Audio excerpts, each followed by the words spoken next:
भोक लाग्यो हुन्छ के सिस्नु बनाएन भुटी हाल्न आएछ भर्खर सिस्नु यता देखाइदिए त्यो उताको रहेछ नि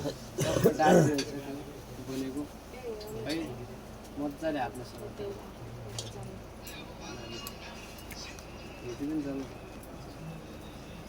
सिस्नो र रोटी अब यता माछा र कुसेको लोकल यता माछा जस्तो कुसेको सरुगाटको माछा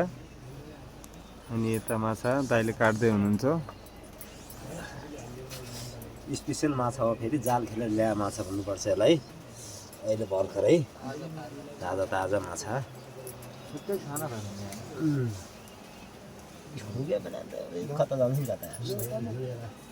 नवीन भाइ कहाँ जानु लागि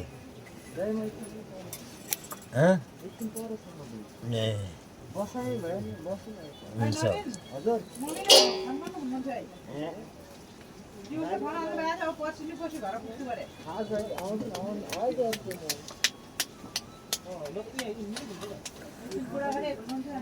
डाइली गरेर हुन्छ डाइली गरेर हुन्थ्यो ए दुई भाइ मध्ये जो भए पनि हुनुहुन्छ